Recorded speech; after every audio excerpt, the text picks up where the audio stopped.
과학 상식과 이성적 사고를 같이 갖추게 됨으로써 무엇을 하더라도 생각하고 하게 될 것입니다. 심지어 나 혼자 하는 게 아니라 우리 모두의 머리를 맞댄 결과물이라면 현생 인류는 좀 더 현명해질 수 있다고 생각합니다. 이성적 판단이 가능하려면 측정이 중요합니다. 피터 드러커는 이렇게 말했습니다. 일찍이 측정할 수 없으면 개선할 수도 없다라는 금과 옥조를 전해주었습니다. 문제가 무엇인지를 정확히 알아야 고칠 수 있다는 말이죠. 우리 아이가 수학을 못한다면 집합이 무엇인지 연산이 무엇인지 알아야 고칠 수 있지, 종합적으로 수학을 못한다고 하면 결국 수포자로 끝나게 됩니다. 과학적 의사결정의 출발점은 인풋이에요. 측정을 통해 인풋과 아웃풋의 연관관계를 이해해야 이를 기반으로 결과를 유추할 수 있답니다. 다행히 지금은 측정이 쉬워진 세상으로 가고 있어요. 사물 인터넷이라는 개념이 나온 지 오래됐고 건물마다 입구에 자리한 체온 측정기 같은 디바이스가 저 비용에 대량으로 풀릴 만큼 우리는 풍요로운 세상에 살고 있어요. 모의 법칙처럼 반도체 용량과 투자 비용이 반비례하는 현상이 도처에서 꾸준히 일어나고 있는 거죠. 이렇게 촘촘하게 수치를 잴 수 있는 디바이스가 사방에 놓이고 이것들이 거대한 그리드로 묶이면 비단 확진자 네트워크뿐 아니라 세계 사람들이 체온 변화까지 측정할 수 있겠죠. 그것들을 모두 데이터로 남을 테고요. 이미 우리는 알게 모르게 측정에 익숙해져 있습니다. 주식하시는 분들은 수많은 차트 분석을 하고 건강에 신경 쓰는 분들은 BMI를 측정하거나 스마트워치로 심박동수를 체크하기도 합니다.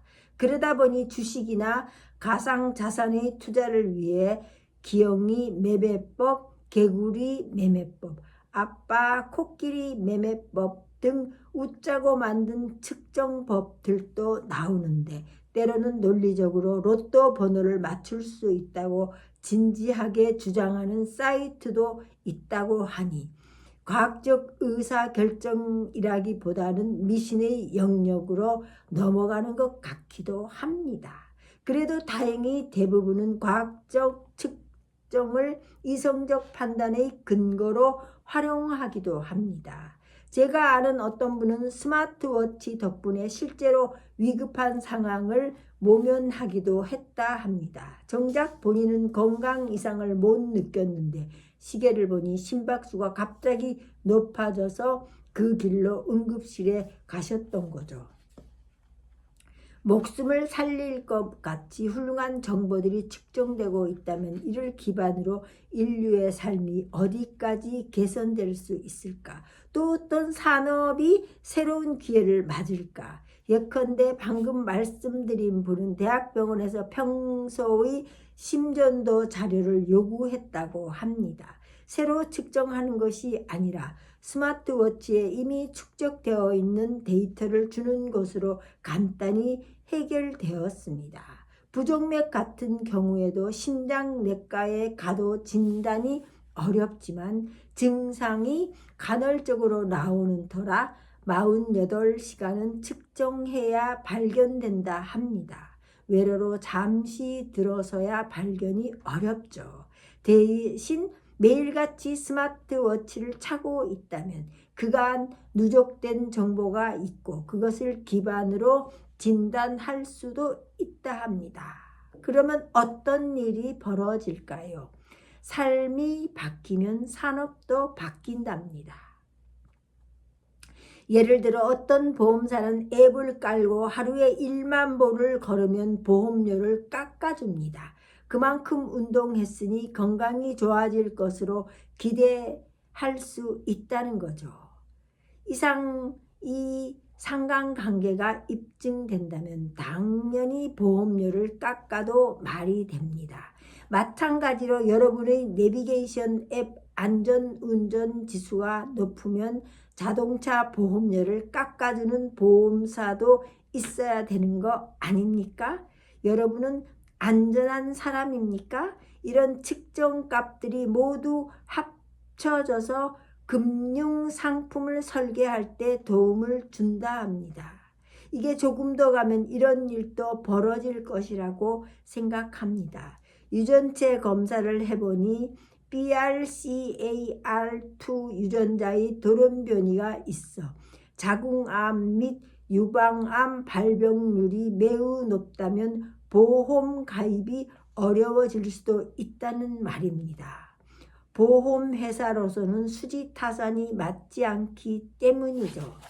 이를 둘러싼 윤리적 논쟁도 있을 거지만 금전적으로 기업의 손해인 것은 맞는 거죠. 그러면 BRCA 유전자가 없는 사람은 어떨까요? 병에 걸릴 위험이 낮으니 보험을 들 이유가 없죠. 그러면 보험이 사라지겠군요? 보험이란 건 미래의 불확실성을 기반으로 여러 사람이 상호 부조로 만든 건데 개인별 미래가 확정된다면 불확실성이 사라지면서 보험도 성립될 수 없어요. 그렇게 해서 지금까지 유지되어 온 금융 시스템의 균열이 생길 때 우리의 안전함은 어떻게 보장받을 수 있을지도 큰 이슈가 된다 합니다. 지금까지는 사회 안전망의 미비점을 보험이라는 시스템으로 보완했는데 그 틀이 깨진다면 각자의 생존은 누가 어떻게 담보할 것인가도 새로운 질문이 될 수 있겠습니다. 이런 측정들은 이제 네트워크에서도 연결되기 시작했습니다. 앞서 예를 든 대로 룰루레몬은 미러를 인수해 개개인의 홈 트레이닝 동작을 측정하고 관리하는 서비스를 구상하고 있습니다. 즉 네트워크화된 건강관리 시스템을 만든 것입니다. 이렇게 공간과 시간에 관계없이 펼쳐지는 새로운 비즈니스 모델이 나옵니다. 이는 기존 산업엔 재앙이 될 수 있습니다. 동네 헬스클럽이 문을 닫을 수도 있겠죠. 여러분은 네트워크를 통해 운동하면서 유럽에 있는 사람과 어울릴 수 있고 거꾸로 우리 전체의 서비스 수치는 나빠질 수도 있어요. 전 지구적 협업과 교류가 동네 상권까지 연결된다면 나의 안온감이나 직업적 안정성을 어떻게 확보할 수 있을까요? 이젠 그 누구도 속이기 어려운 세상이라고 합니다. 코로나 팬데믹에 우리나라도 크고 작은 부침을 겪었지만 다른 나라처럼 전 국민의 일상이 일시에 중단되는 지경에는 이르지 않았다 하니 다행이라고 생각합니다. 대유행은 다시 일어나지 않도록 서로가 촉각을 곤두세우고 조심하고 있죠. 정부는 매일 추이를 공유하고 전문가가 아닌 국민들도 추이 분석을 게을리하지 않습니다. 확진자 수만을 단편적으로 보는 것이 아니라 검사 수와 확진율, 재생산 지수, 다양한 데이터를 가지고 종합적으로 이야기하기도 합니다. 우리나라 데이터만 보는 게 아니라 다른 나라와 비교하여 우리가 잘하고 있는지 아닌지에 대한 토론을 벌이기도 했었습니다. 사람들이 데이터 사이의 중요한 연관성이나 정합성을 충분히 추론할 만큼 똑똑해지고 있고 나아가 그런 실마리를 누구나 어렵지 않게 복귀할 만큼 다양한 데이터가 나오고 있다는 부분에 주목하기도 합니다. 일본은 얼마 하는 식으로 마지막 데이터로 표현했는데 지금은 전체를 구성하는 세부 명세가 나오고 있다 합니다. 단계별 데이터가 남으니 사람들은 단계별 변화에 민감해지기도 합니다. 일례로 주식 투자를 하는 분들은 투자한 기업의 매출이나 손익을 꼼꼼히 분석하죠. 그 회사 경영진만큼이나 꼼꼼하게 봅니다. 글쎄 작년에 얼마 벌었지 하는 단순한 질문만으로는 내 소중한 투자금을 지킬 수 없어요.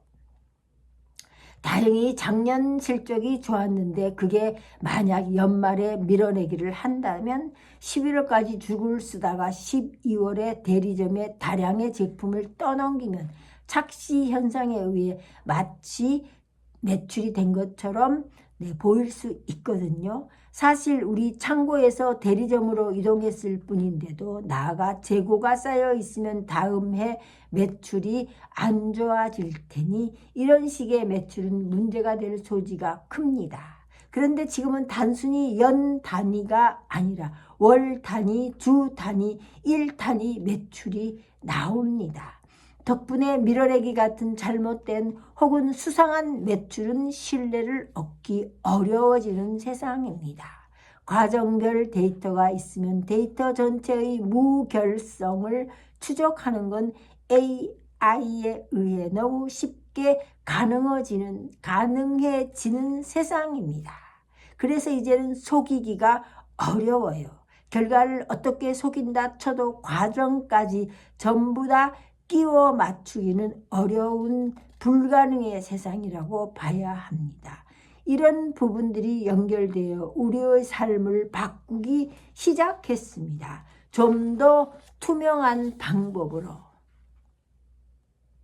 같은 맥락으로 우리의 일상도 모두 하나둘 오픈되고 있습니다. SNS는 본질적으로 자신의 어떤 측면을 드러내는 활동인데 우리는 이걸 몇 가지나 자발적으로도 하기도 합니다. 데이터를 개방하면 하나둘 검증할 수 있으니 이제는 결코 타인을 속일 수 없지요. 기사를 보고 누군가를 신나게 흉보다 보면 혹시 나는 하는데 생각이 미칠 수도 있습니다. 잠재적으로 나도 노출될 수 있으니 내 삶을 조심하고 삼가게 됩니다. 그 삼감의 움직임이 올라오기도 합니다. 단계별로 데이터가 투명하게 공개되고 적발 비용이 줄고 그에 따라 노출되기도 쉬우니 사람들 스스로 조심하고 규칙을 준수하는 것입니다. 내가 조심하는 만큼 상대방의 일탈에도 자비가 있을 수 없죠. 자기 검열과 타인 검열이 물고 물리면서 규칙을 준수하지 않은 사람들은 사회적으로 용인받지 못하게 될 것입니다. 마스크 빌런이라 불리던 분들을 기억해 보시기 바랍니다. 나의 삶이 늘 관리된다는 강박감 같은 것이 생길 수 있고 통제에 대한 수능성이 높아지다 보면 감시사회로 진입하게 될 위험도 있습니다. 어디를 가든 QR코드를 찍게 되었을 때 실제 이런 비판이 나오기도 했어요. 규칙을 만드는 정교함, 합의의 기존이 충분히 토론되지 않으면 맹목적으로 따르기가 이제는 어렵습니다. 그것이 말하자면 투명성의 위험성입니다. 우리나라 많은 사람들이 사용한 동선 추적 앱이 이탈리아에서 실패한 이유기도 합니다. 앱을 깐 사람이 16.2% 머물러 추적이 안 된다는 겁니다. 프랑스의 경우에는 사용률이 3.3%에 불과. 이유를 물으니 개인의 자유를 침해하고 감시하는 것이 옳은가라는 이야기가 나왔다 합니다. 그들이 보기에 한국은 규칙 준수를 강요하는 압력이 큰 원칙주의자적인 사회라고 그들이 생각한다고 합니다. 일요일입니다. 네. 각자 집안에 먼지 털어가며 대청소 해야 될 일도 있겠지요. 각자 어떤 생각으로 어떤 마인드로 살아가고 있는가가 굉장히 중요한 오늘입니다. 그러나 무엇보다 나 자신에게 친절하고 또한 타인에게 친절할 수 있는 그 마음 무척 중요하죠. 감사합니다. 좋은 하루 되세요. 감사합니다.